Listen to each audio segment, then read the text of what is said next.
नमस्कार दोस्तों, मैं दिलीप कुमार नरूला आइडियल इंस्टीट्यूट के इस ऑनलाइन प्लेटफॉर्म पे एक बार फिर से आपका बहुत बहुत स्वागत करता हूं। फर्स्ट पार्ट कैलकुलेशन का हम लोगों ने स्टार्ट कर ही दिया था। अब उसी के चलते अगले पार्ट की ओर अगर बढ़े पार्ट 2 में, तो पार्ट 2 में हम लोग को किन शॉर्टकट्स के बारे में जानना है उनको देखते हैं। कि फर्स्ट पार्ट में हम लोगों ने क्या देखा था कि 2 डिजिट मल्टीप्लीकेशन यानी 2 अंकों की संख्याओं का जब गुणा करते हैं हम, तो वो किस शॉर्टकट के थ्रू जल्दी किया जा सकता है वो आपको बताया गया था। अब उसी के आगे बढ़ते हैं हम लोग 3 डिजिट मल्टीप्लीकेशन पे। 2 से 3 शॉर्टकट इस वीडियो में हम लोग शेयर करने वाले हैं। अगर वीडियो पसंद आए तो उसको लाइक और शेयर करना बिल्कुल मत भूलिएगा। और जैसा कि पिछली वीडियो में आपको बताया गया था, घंटी वाला बटन, ठीक है, घंटी वाले बटन को दबाना बिल्कुल मत भूलिएगा, जिससे आपको हर अगली वीडियो की जानकारी मिलती रहे कि कब वीडियो आपके पास नई लॉन्च हो गई है, उसको आपको देखना है। और अगर अच्छी लगे तो अपने फ्रेंड सर्किल में, अपने जितने भी फेसबुक, व्हाट्सएप, ट्विटर, टेलीग्राम, उसमें आपको उसको भेज के उसको ज्यादा से ज्यादा लोगों तक पहुंचाना है। ठीक है, चलिए शुरुआत करते हैं 3 डिजिट मल्टीप्लीकेशन की। 3 डिजिट मल्टीप्लीकेशन पे आपको ध्यान देना है कि आपके पास शॉर्टकट के रूप में दिया जा रहा है सिंबल। ठीक, 2 डिजिट मल्टीप्लीकेशन पे जो हम लोगों ने शॉर्टकट देखा था, उसके सिंबल बताए गए थे, उसमें ये 2 मैच कर रहे हैं। यानी स्टार्टिंग के जो 2 स्टेप है हमारे, वो मैच कर रहे हैं हमारे किससे, उन 2 डिजिट वाले से जो इसमें दिए हैं आपको। जैसा कि आपको दिया गया क्वेश्चन 1 2 3 3 2 1। अब आपसे कहा गया है कि इन 3 डिजिट का आपस में मल्टीप्लाई करना है। तो इनका मल्टीप्लाई हम कैसे करेंगे उसका ध्यान देते हैं। कि सबसे पहला स्टेप है हमारा इकाई के अंकों का गुणा। 3 और 1 का मल्टीप्लाई कर दें तो कितना आएगा, 3। सेकेंड स्टेप की बात करें, इन 2 का क्रॉस मल्टीप्लाई करना है। ध्यान दीजिएगा, पहला स्टेप है हमारा 3 और 1 का मल्टीप्लाई कितना आ गया, 3। अब सेकेंड स्टेप है क्रॉस मल्टीप्लाई करके उसको ऐड करना है। कि 3 का अगर 2 से गुणा कर दे तो कितना आएगा, 6। 2 का 1 से कर दे तो कितना आएगा, 2। 6 और 2 को ऐड कर दे तो कितना आएगा, 8। यानी सेकेंड स्टेप है हमारा 3 दूनी 6 और 2 का नाम 2, 6 और 2 कितना हो गया, 8।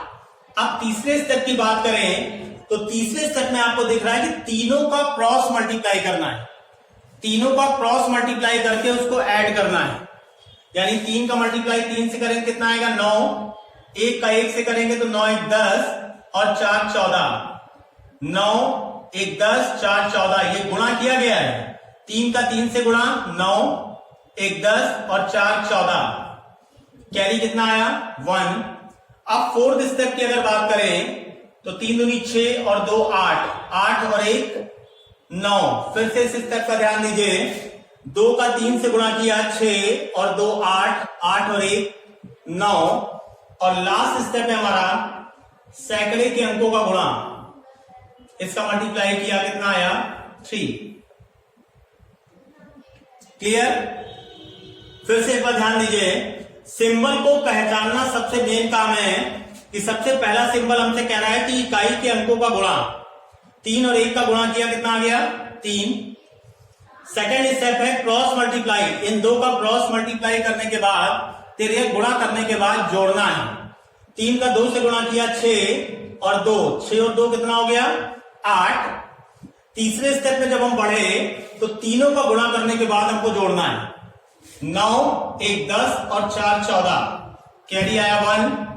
फोर्थ स्टेप की बात करें तो 6 2 8 और 1 9 और 3 का नाम 3। यानी आंसर आया 39483। एक क्वेश्चन और बताते हैं, फिर अगले शॉर्टकट की ओर बढ़ेंगे कि अगला शॉर्टकट क्या बोल रहा है।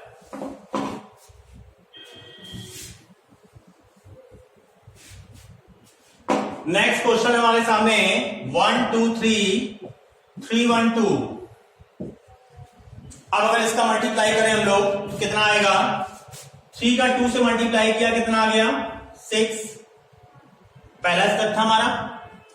सेकेंड स्टेप पे आते हैं 3 4 7। सेकेंड स्टेप आ गया। थर्ड स्टेप है हमारा तीनों का क्रॉस मल्टीप्लाई करके उसको ऐड करना है।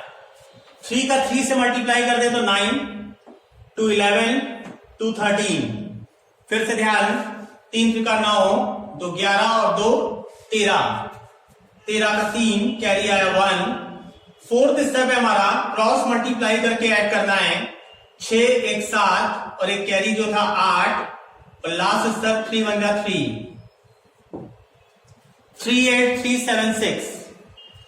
तो अब इस तरह के क्वेश्चन आप लोगों को शॉर्टकट बताए तो जा रहे हैं, लेकिन फायदा तब करेगा जब इसकी आप प्रैक्टिस घर पे करते रहेंगे। ठीक है, इसका आपको ध्यान देना है कि इसकी प्रैक्टिस आपको खुद करनी है। तरीका हम लोग को बताना है, प्रैक्टिस आपको करनी है, सिलेक्शन आपका होना है, मिठाई का डिब्बा हम लोग तक पहुंचना है। क्लियर? अब बढ़ते हैं अगले शॉर्टकट की ओर। अब एक काम करते हैं कि लगातार कैलकुलेशन की वीडियो ना देखकर, जैसे होता है क्या कि हम लोग लगातार कैलकुलेशन देखते देखते बोर हो जाते हैं, तो उस समय हम लोग के मन में आता है कि यार केवल एक ही चीज पढ़ा रहे हैं यार, बोर कर रहे हैं। तो बोर करना उद्देश्य नहीं है, उन चीजों को धीमे धीमे सिखाना उद्देश्य है। तो कैलकुलेशन का पहला शॉर्टकट आपके पास आया था पिछली वीडियो में, अगर ना देखी हो तो देख लीजिएगा। पिछली वीडियो में पहला पार्ट आया था जिसमें आपने 2 डिजिट मल्टीप्लिकेशन को केवल देखा था।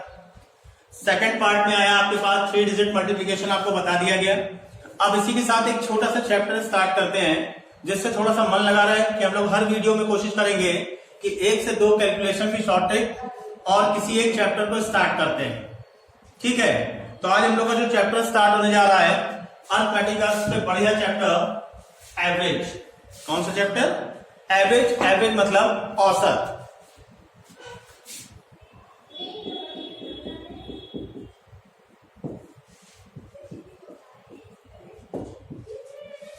अब किसी भी चैप्टर को पढ़ने से पहले हमको ये पता होना चाहिए कि उस चैप्टर के नाम के साथ उसकी डिफिनीशन कि एवरेज है क्या, औसत क्या है, एवरेज क्या है, किसको कहेंगे। अगर आपसे कोई डिफिनीशन पूछे कि औसत की परिभाषा बताइए, तो हम लोग क्या बताएंगे? जनरल कंडीशन में किसी से आप पूछे तो आपको बताएगा औसत बराबर दिए गए परिणामों का योग बटे परिणामों की संख्या। जबकि आप थोड़ा सा ध्यान दीजिए कि हमने पूछा कि औसत की परिभाषा क्या है, ना कि यह पूछा कि औसत निकालने का फॉर्मूला क्या है। डिफरेंस है दोनों चीजों में कि औसत की परिभाषा, औसत का फॉर्मूला। तो अभी हमने जो बताया कि औसत बराबर होता है दिए गए परिणामों का योग बटे परिणामों की संख्या, तो इसको आप परिभाषा बोलेंगे कि फॉर्मूला बोलेंगे? फॉर्मूला है, परिभाषा तो नहीं है। तो औसत की परिभाषा की अगर आप बात करते हो, तो औसत की परिभाषा अगर हम बात करें तो आता है मध्य बिंदु। यानी हमको पता होना चाहिए कि औसत की डिफिनीशन क्या होती है? मध्य बिंदु या बीचों बीच की स्थिति,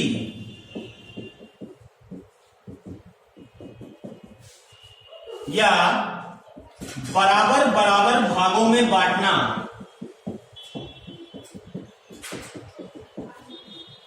तीन डिफिनीशन आपके सामने लिखी गई। पहली मध्य बिंदु, दूसरी बीचों बीच की स्थिति, और तीसरी बराबर बराबर भागों में बांटना। यानी किसी संख्या, किन्हीं दो संख्याओं का मध्य बिंदु अगर हम ले लेते हैं, या कई सारी संख्याओं का मध्य बिंदु ले लेते हैं, तो भी कहलाएगा हमारा औसत। बीचों बीच की स्थिति ले लेते हैं तो भी वो कहलाएगा औसत, और किसी संख्या को बराबर बराबर भागों में बांट दें तो भी वो उनका कहलाएगा औसत। जैसे आपसे कह दिया जाए कि एक संख्या 10 है, एक संख्या 26 है। अब इसका मध्य बिंदु कहा जाए आपसे 36 का आधा 18, ये जो 18 है इन संख्याओं का औसत कहलाएगा। 10 और 26 का अगर हमको औसत निकालने को कहा जाए तो हमारा आंसर कितना आएगा? 18। क्लियर? अब इसके फॉर्मूले की बात करें तो फॉर्मूले की जब आप बात करते हो तो अभी जो हम लोगों ने डिस्कस किया था कि औसत बराबर होता है दिए गए परिणामों का योग बटे परिणामों की संख्या। तीन अज्ञात राशियां, 3 अननोन फिगर, इनमें से 2 की वैल्यू आपको क्वेश्चन में दी जाएगी और तीसरी आपको क्या करनी होगी? निकालनी होगी।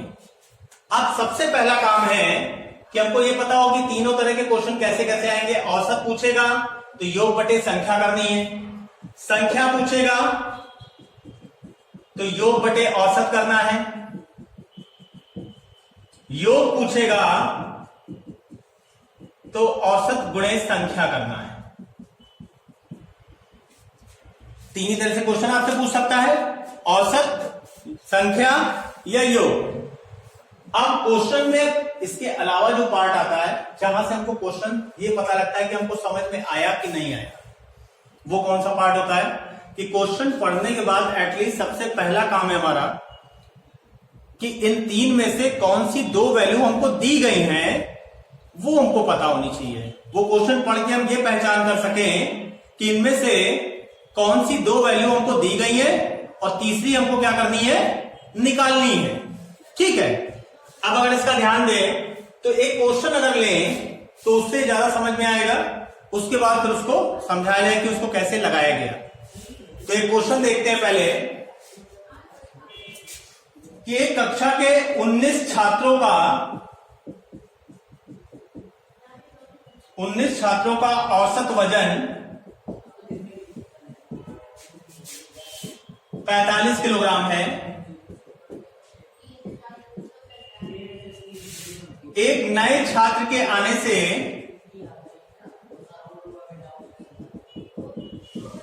औसत 1 किलोग्राम बढ़ जाता है।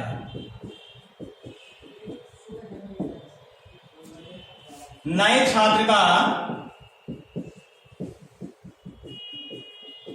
वजन बताइए। ठीक है, तो क्वेश्चन है हमारे पास 19 छात्रों का औसत वजन 45 किलोग्राम है। एक नए छात्र के आने से औसत 1 किलोग्राम बढ़ जाता है। नए छात्र का वजन बताइए। अब मान लीजिए कुछ इंग्लिश मीडियम वाले स्टूडेंट होंगे तो उनके लिए थोड़ा सा हो जाए, उसके बाद फिर इसका सोल्यूशन देते हैं कि एवरेज इक्वल्स टू होता है total upon number, number equals to होता है total upon average, and total equals to होता है average multiplied by number. Clear? अब यहां पर आपसे कहा गया 19 student in a class, their average weight is 45 kg. One more student joined the class and their average increased by 1 kg. Find the weight of new student. Clear? अब इसमें आप ध्यान दीजिए कि क्वेश्चन की अगर फर्स्ट लाइन को अगर हम बेस बनाए, क्वेश्चन की फर्स्ट लाइन को देखें तो क्वेश्चन की फर्स्ट लाइन आपसे बोल रही है कि नंबर ऑफ स्टूडेंट हमारे पास है, एवरेज हमारे पास है। यानी क्वेश्चन के फर्स्ट पार्ट पे अगर आप ध्यान दीजिए तो हमको 19 छात्र दिए हैं, 19 स्टूडेंट दिए हैं। ये क्या है? नंबर, संख्या दी हुई है। और ये क्या दिया हुआ है? एवरेज, औसत दिया हुआ है। तो अब आप ये बताइए कि नंबर, संख्या और औसत दिया हो, संख्या और औसत दिया हो तो कौन सी तीसरी चीज निकलती है? निकलता है हमारा योग। कैसे? इनका मल्टीप्लाई करके। कि अगर इस क्वेश्चन को हम सॉल्व करें तो 19 का मल्टीप्लाई हमने कर दिया 45 से, 19 5 जा 95, 76 प्लस 9 85, यानी 19 व्यक्तियों का, 19 छात्रों का कुल वजन आ गया हमारे पास 855 किलोग्राम, 855 kg। अब क्वेश्चन की अगली लाइन पे बढ़ते हैं। अगली लाइन कह रहा है कि एक नए छात्र के आने से, शुरुआत में अगर एक बार क्वेश्चन ठीक से समझ में आ जाएगा तो इस तरह के क्वेश्चन चाहे जितने आपको दिए जाए आपको प्रॉब्लम नहीं आएगी। तो इसीलिए कोशिश ये की जा रही है कि शुरुआत में बहुत तेज भागते हुए ना जाए हम लोग, अगर बिल्कुल एक बेसिक से चलें तो ज्यादा अच्छा होगा। ठीक है ना, इससे फायदा ज्यादा करेगा। आप ध्यान दीजिए कि 19 लोगों का तो कुल वजन आ गया।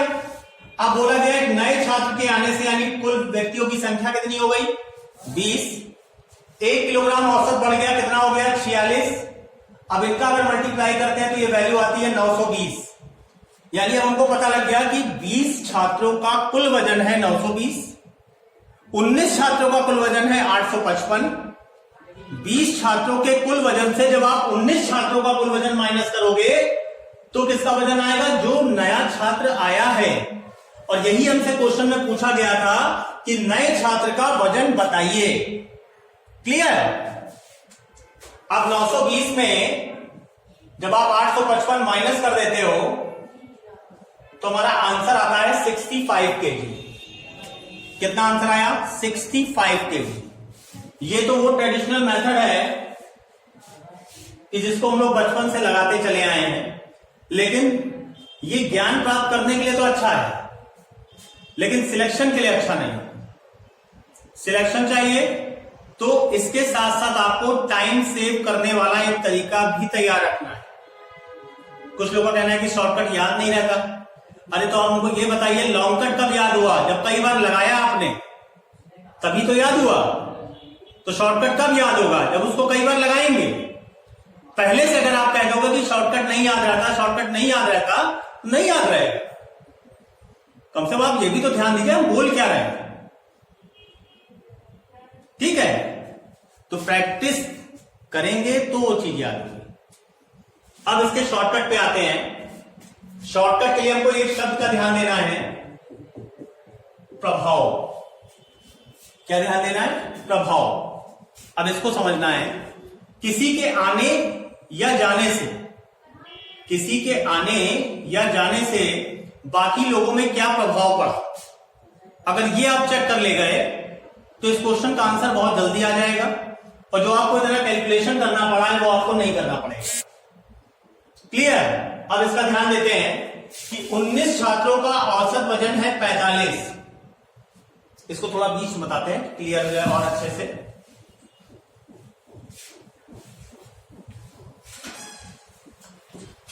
अब इसका शॉर्टकट देखते हैं, बस इसी पे आज की वीडियो एंड हो जाएगी हमारी। कि 19 छात्रों का औसत वजन है 45 किलोग्राम। एक नए छात्र के आने से औसत 1 किलोग्राम बढ़ जाता है। तो हमको ध्यान देना है कि इस एक नए छात्र के आने से औसत पे प्रभाव क्या पड़ा। नए छात्र के आने से औसत पे प्रभाव पड़ा 1 किलोग्राम की वृद्धि। अब हमको ध्यान देना है, जो नया व्यक्ति आया है उसने प्रभाव दिया है। प्रभावित कितने लोग हुए, मेन हमारा समझने वाला पॉइंट है इसमें कि प्रभावित कितने लोग हुए। तो प्रभावित लोग हुए 19, जबकि हम गलती करते हैं कि हम 20 पे प्रभाव चेक करना चालू कर देते हैं, जबकि ये गलत। इसमें हमको ध्यान क्या देना है कि एक ने प्रभावित किया और प्रभाव पड़ा किस पे? 19 लोगों पे। 19 छात्रों पे प्रभाव कितना कितना पड़ा? एक एक का। तो हमारा मेन काम है कि औसत में प्रभाव कितना पड़ा वो चेक करना है 1 किलोग्राम का। कितने लोगों पे प्रभाव पड़ा उसका? 19 लोगों पे, यानी टोटल प्रभाव कितना पड़ा? 19 का। अब यहां पर 19 या तो जोड़ना है या घटाना है। अब इस पॉइंट को समझना है। 19 जोड़ेंगे कब? जब औसत बढ़ रहा हो। 19 घटाएंगे कब? जब औसत कम हो रहा हो।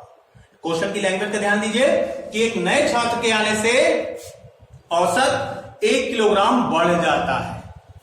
ठीक है, तो ये 19 जोड़ दिया, हमारा आंसर आ गया 65 किलोग्राम। अब एक तरफ पूरा कैलकुलेशन ये रखा है आपके सामने, और एक तरफ ये शॉर्टकट रखा है जिसमें आपने केवल 46 में 19 जोड़ के काम चला दिया। अब आपको डिसाइड करना है कि हमको लॉन्ग कट से ज्ञान की प्राप्ति करनी है कि शॉर्टकट समझने के साथ सिलेक्शन लेके जहां पे पढ़ाई कर रहे हैं उस इंस्टीट्यूट को मिठाई खिला के अपनी नौकरी करनी है। सोचना आपको है, पढ़ाना हम लोग को है, पेपर आपको देना है, मिठाई हम लोग को खानी है। क्लियर?